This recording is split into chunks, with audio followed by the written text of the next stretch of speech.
It's Chiefs and Bills the way that it usually goes, with a regular season defeat for the Kansas City Chiefs despite a lot of hard-earned plays. How did it happen and what happens next right now live on Locked On Chiefs? From the land of the free and the home of the Chiefs, this is the Locked On Chiefs podcast.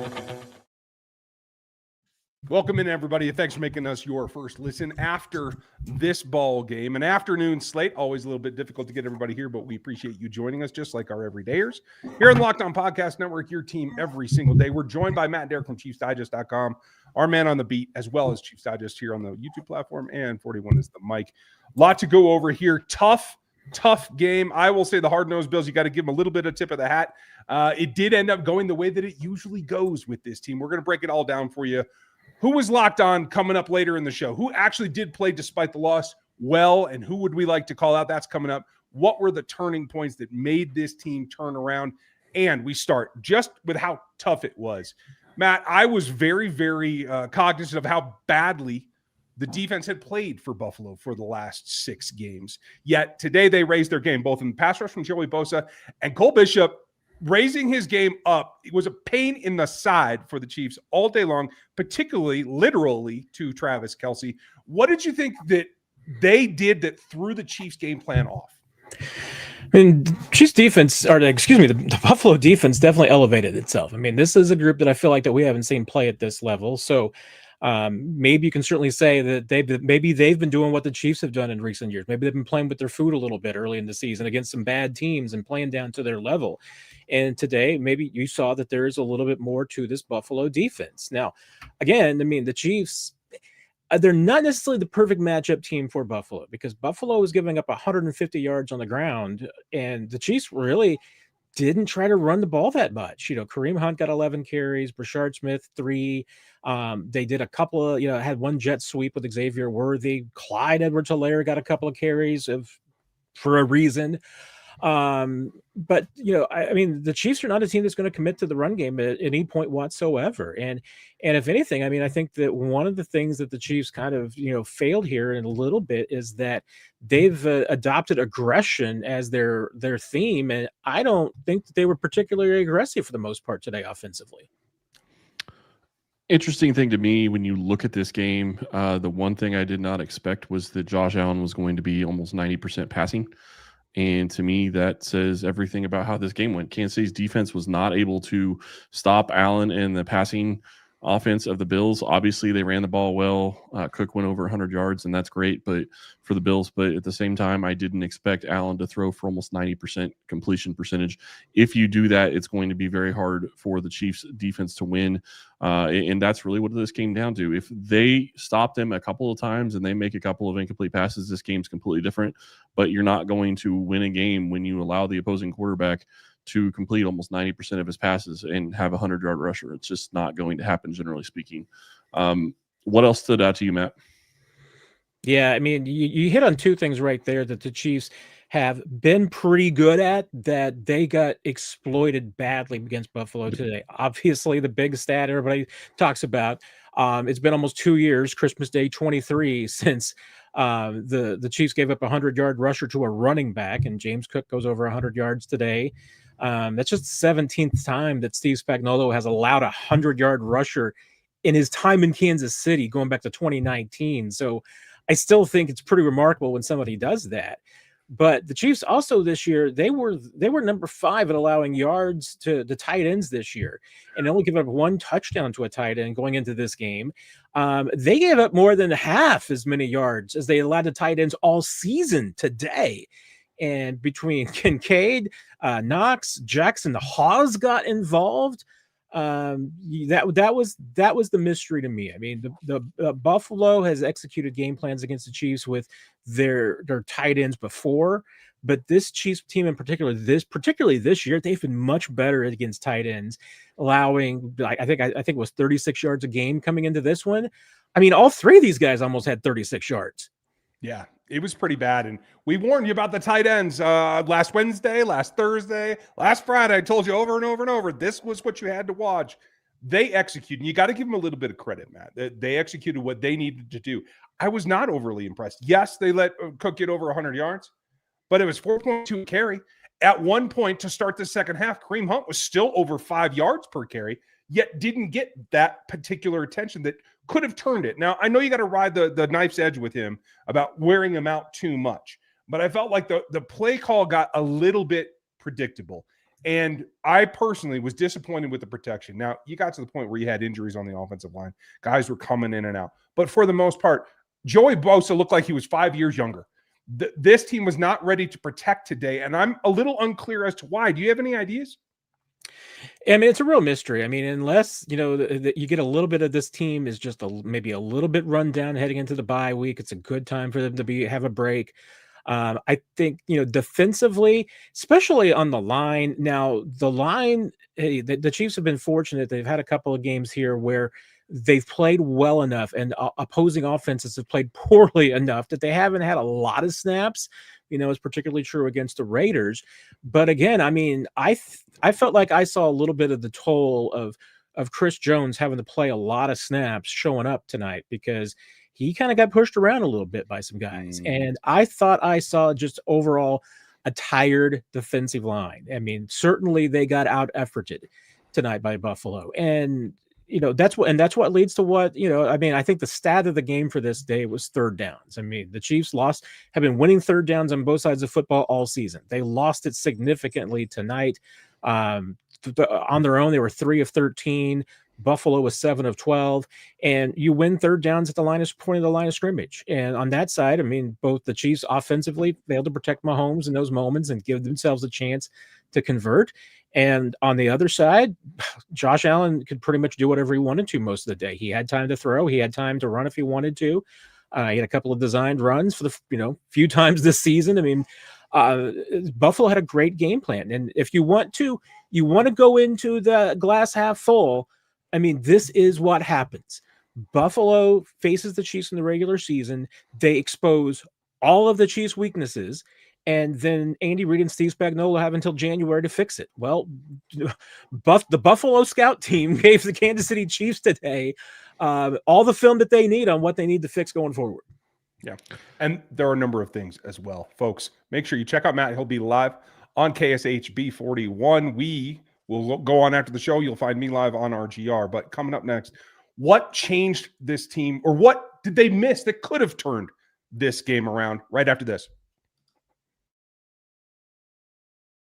Today's show is brought to you by our friends over there at Peloton. Look, folks, it's time to break through the busiest time of the year with a brand new Peloton cross-training Tread Plus that's powered by Peloton IQ. It's Peloton's most elevated technology and equipment yet that gives you real-time guidance, and it gives you endless ways to move, whether you want to work out by yourself or if you want to work out with your favorite instructor, like my personal favorite, Alex Toussaint. He always gets me fired up to tackle the day. And the thing I like about Peloton, it helps me achieve more in less times. They have features that help you plan, stay motivated, track your progress, and Peloton IQ also provides personalized workout plans and recommendations. That's something that I use right now during the busiest time of the year covering the NFL. They plan my workouts for me based on my mood, my vibe, and also my favorite instructors. So make sure you check it out and use it, because it also helps you correct your form in real time, and it maximizes your reps. It counts your reps so that you can do it smarter, safer, and more efficient. Let yourself run, lift, flex, push, and go. Explore the new Peloton cross-training Tread Plus at onepeloton.com. This show is brought to you by Supply House. When the opening whistle blows on a new repair, get your crew moving forward with Supply House. Order today and you'll get the parts on your doorstep tomorrow. Over 280,000 plumbing, HVAC, electrical items, and the most trusted brands in the business. Their real-time inventory and honest lead times keep you from punting projects, while their industry-leading customer service always has your blind side covered. If you need parts for that last-minute project, if you're trying to make a delivery date, or you're trying to be a game changer on game day, make sure that you have the parts that you need by going with them. Join the free Trademaster program today and score serious perks like priority shipping, lower prices, and dedicated support line. Visit supplyhouse.com to sign up for free and use the promo code SHCOLLEGE 5 for 5% off of your order. That's supplyhouse.com. Real people and real service. Folks, make sure you follow Matt over at Chiefs Digest. Chiefs Digest here on the YouTube platform, and 41 is the mic. Let's talk about what turned this game. I thought they came out a little bit tight is the way it felt to me, Matt. Certainly in the first drive, didn't get off to the normal start that we'd like, but I felt like they settled down there for a little bit. It is the Bills that I felt had the first turning point play, and there were a couple of them, obviously the touchdown to Kincaid, but I thought it was another play for Kincaid that really turned the tide overall. I felt I saw a change in the way this team was approaching it on his big 47-yard, the biggest play of the day in terms of yardage. That really seemed to turn like, okay, we thought we had this sorted out, and we don't. And that's where I felt the tide turn. What did you see? Yeah, I thought there was a handful of those moments. I didn't feel like that there was any one specific moment where the tide really started to turn. It seemed like there was a handful of them for sure. I mean, that play, I think it was one of them. Absolutely. I mean, I felt like the one designed run that Josh Allen had for the first down was another one of those, because those are both plays that just suck the energy out of the defense. And you could kind of at that point feel the game slipping away from the Chiefs a little bit. I thought even, settling for the field goal at the end of the first half was a big momentum swing at that point, because you got it down to the one, you got first and goal at the one, you should be able to punch it in. And whether you want to criticize the play calling, the sequence of the play calling, I think it's all legitimate. I mean, but the fact of the matter is you're Patrick Mahomes and the Kansas City Chiefs, and you're Andy Reid. I mean, first and goal from the one, you should never get stopped there. I mean, that's just an expected you should get in there. So Buffalo, they get that stop. I think that was big for them. Like I said, I don't think that this was a game, just one play. I think it was a handful of plays. And honestly, the intentional grounding bad call could be one of those as well. The Chiefs ended up with 3rd and 16 instead of 3rd and 6. And that was a bad call. I mean, it wasn't just, to the point where I don't know why the NFL already doesn't have it in the rules that replay assist can help out with determining whether or not a pass was tipped on intentional grounding, but replay assist can help out whether the ball passed the line of scrimmage or whether the quarterback's in the tackle. That just seems like such a basic element that is such an easy thing to review, because then what the officials basically told us was that all 7 of them missed the fact that ball was tipped. And I mean, how did anybody miss that ball was tipped? And I would take it a step further and say it doesn't have to be just intentional grounding. It should be any scenario. If you're going to argue that the ball was tipped, you should be able to have replay assist with that. That's what they're there for. Make sure the call is right. Get things right on the field. The one thing that I will say, I don't know, it wasn't a specific play that was a turning point. Obviously, not getting a touchdown was something that you just absolutely can't do when you get down to the 1 yard line. But I would almost argue that one of the turning points was Buffalo calling a timeout right there, because I think if Kansas City snaps the ball immediately, they score a touchdown. And at that point, it's a touchdown, and it's not just a field goal. I do think that kind of changed how things were going. It ended up not changing really how the game ended up, because they were going to need a touchdown regardless. But it's so much different. I think you watch this game and you watch the Chiefs play. This defense did not play like they normally do, and the passing defense was exposed at times today, and that's really what turned the tide for the Chiefs. When you watch them play normally, the passing defense is one of the best in the NFL, and they are always, batting balls and getting after it. This game, they just couldn't do that. When you only allow 3 incompletions the entire game, that's a detriment to the pass rush and to the pass coverage. So something needs to be worked on there. I have to admit, I was baffled a little bit when poor Tony Romo was talking about the Chiefs coming up to the line there. It was like, all they need to do is run a quarterback sneak. And I'm like, Tony, have you not been watching this team for the last 6 years? Yeah. They don't run quarterback sneaks. No, it was too blatant there. And I get what you mean. The Bills were able to use some quick game and some quick tempo at times. I think the Chiefs could have taken advantage of that. I think they have to have that built in. I will say there are also some positives here. Rashee Rice still has the impact on the game that he needed to have. The Wildcat thing, I didn't think they'd actually use it. I thought it would be more of a decoy play. But using that and adding that dimension to the offense, while as great as it is, and makes teams prepare in a different way, it isn't enough if you can't get the basics of pass blocking down, Matt. And is that something you think they should double down on more, Wildcat? I mean, especially at the goal line. I mean, that's a really looks like a really effective look. I mean, they've shown that look before. It's an effective one. I mean, I think it's one that they could obviously run a lot of versions off of it.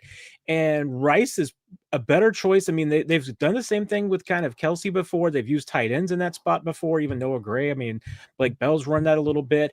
I don't really remember them running it with a wide receiver before, but Rashee Rice is just so much bigger than the typical wide receiver. I mean, he is kind of like a running back in that spot, and they've used running backs in there. I just think that Rice in that wildcat quarterback spot in goal line situations, it gives you so many more options and so many other things to worry about. And he's athletic enough that I think, hey, if he gives the ball to Kareem in that situation, I think he could pull that off. I mean, I'm sure that Patrick is absolutely dying to try and get a play where Rice throws him the ball or pitches him the ball. Not sure they should run that, but I am sure that Mahomes is workshopping it. But there's a lot of different variations. I mean, they could even run a Tebow pop pass, the Dontari Poe into the end zone. So there's a lot of things that they could do there. Yeah. I mean, the Dontari pop pass, that was something else. You watch this game and it comes down to you have to have your best performances by your best players. Patrick Mahomes didn't play well today, less than a 50% completion percentage. Obviously, that's not just all on him, but you have to play better. I'm going to be curious to find out what happened with Juwan Taylor. Thankfully, they have a bye week, so maybe he's able to come back after the bye week. That's a big issue. Not having your starting left tackle didn't help. Losing Suamataia during the game didn't help. Pass protection in general was not great. But I will say this, and we talk about all the different things that went wrong. What I loved watching was this team still stayed aggressive. They still went for it on fourth down, and I guarantee you Ryan was losing his mind when they were going for it on 4th and 17 in the fourth quarter where they were. But it worked out, and granted, you're not going to get that many times, but that's why you go for it, is you got to take the opportunity to go. Situational football is all I can say, Matt. I do want to point out some of the positives. Who was locked on? One of them got hurt and stayed locked on. That's coming up next.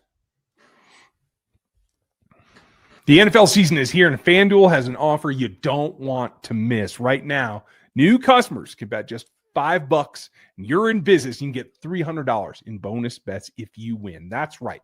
Pick a bet, put down $5, and if it hits, you'll unlock $300 in bonus bets to use across their app. It's super simple, and if you know your first one, it helps you get on a roll.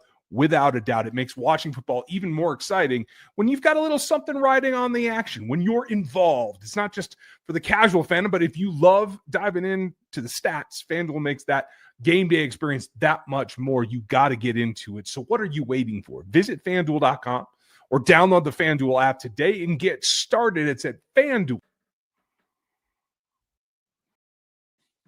I do want to point out one thing, and we'll have more for you. Matt will be live on KSHB, so make sure you check that out. I will be over on RGR Football, and we'll break it all down for you further tomorrow with me and Chris here on this show. Thank you for subscribing and being an everydayer. We appreciate it.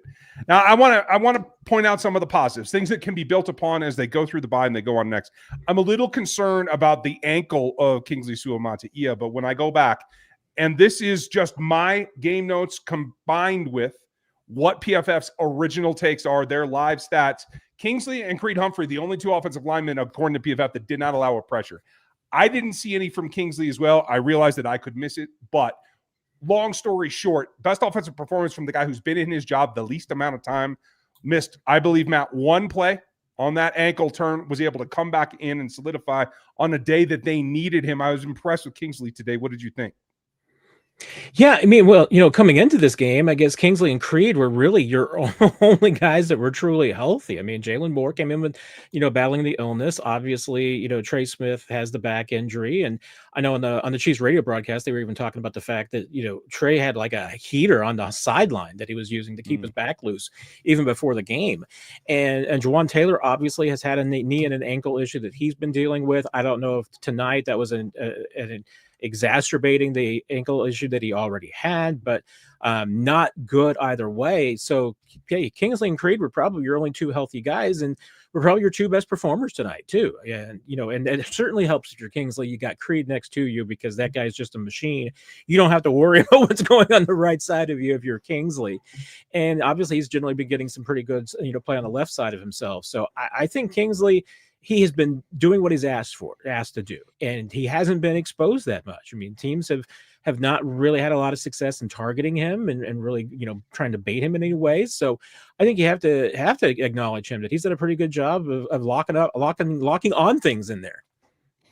It's interesting to me because when we started this season, when we started talking about how the season was going to go, we said that Kingsley Suamataia was going to probably be a weak spot on the offensive line, and that he was not going to be able to step in and get rid of the thought process or replace Joe Thuney. I'm not saying he's replaced Joe Thuney, but he has played so much better than I expected him to. And yes, he struggled to start the season, but he has played much better as of late, and it continues to get better. I love what I'm seeing from Kingsley in this game and really just in general. And while I will say you saw a little bit of an issue at different times, Hollywood Brown made some big plays for this team. Yeah, he didn't get in on the touchdown play, but he got tackled at the 1 yard line. Really can't do much about that. You can fight for it as much as you want, but he was just short.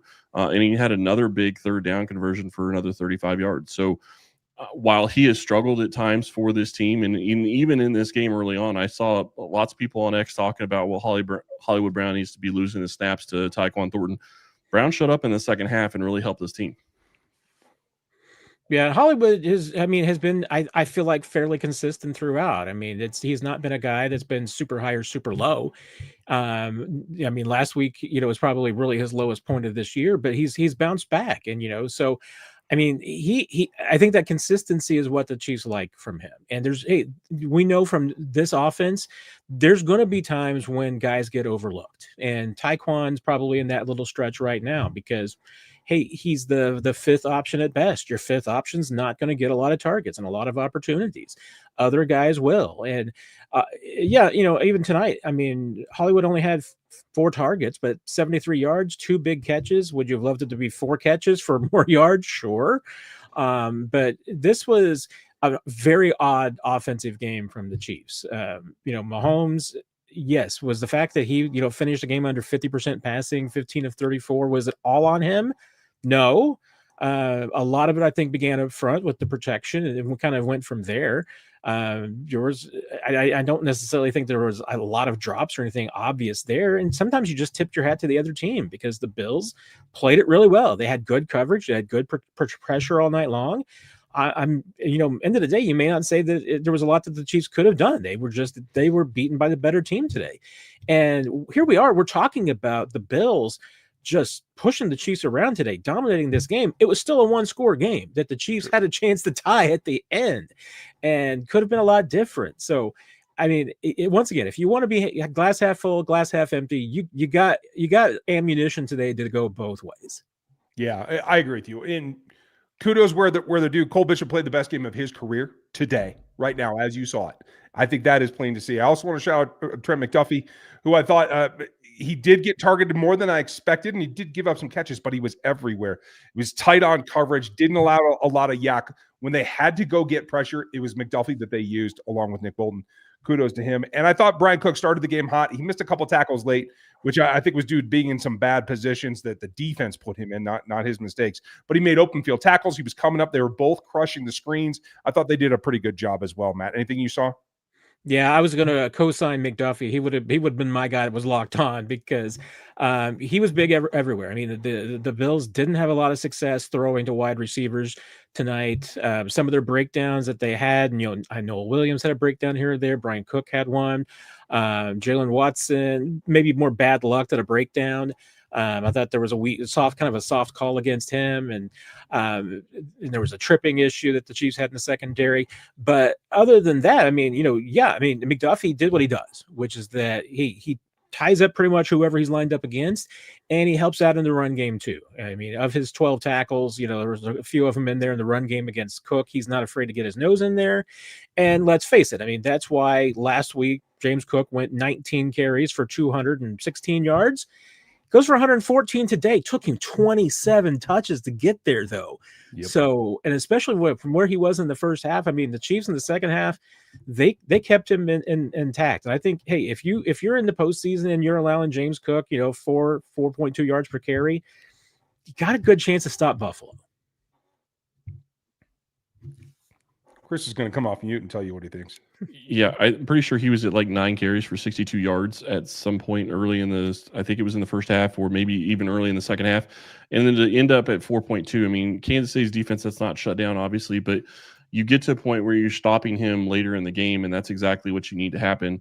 I'm sure they don't care that they don't like that they gave up a 100-yard rusher, but I thought they played him well. He was the guy that if their offense was going to run well, it was going to go through him. And then, like I said earlier, I mean, you got to look at Josh Allen. Josh Allen had 2 games in a row where he had thrown for less than 200 yards. And going into this game, you're thinking, okay, well, it's going to be really hard for them to win if he doesn't throw for 200 yards. He threw for 273. And again, it was a situation where 3 incompletions the entire day.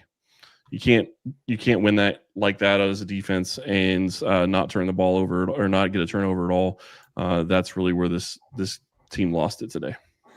Yeah, the Chiefs kept Cook 16 carries for 50 yards in the second half. So that's an effective job of bottling him up. Still, he got some yards that he needed when they needed it to move the chains. But the reason why the Chiefs held Buffalo to 7 points in the second half starts right there. It certainly does. And at the end of the day, when you look at halftime stats, normally we wait for adjustments, right? 5.8 yards per carry for Cook in the first half. Kareem Hunt, 5.7. Neck and neck. That's where it divided and paths diverged. We'll have more for you. We're going to break it all down for you tomorrow, Chris and I. Takeaways, grades, etc. Don't you worry. You can check out Matt and check it all out at ChiefsDigest.com. Matt, thanks for your time post-game, as always. I appreciate it, guys. Take care, my friends. Folks, enjoy your Sunday night and that ball game, and we'll talk to you tomorrow.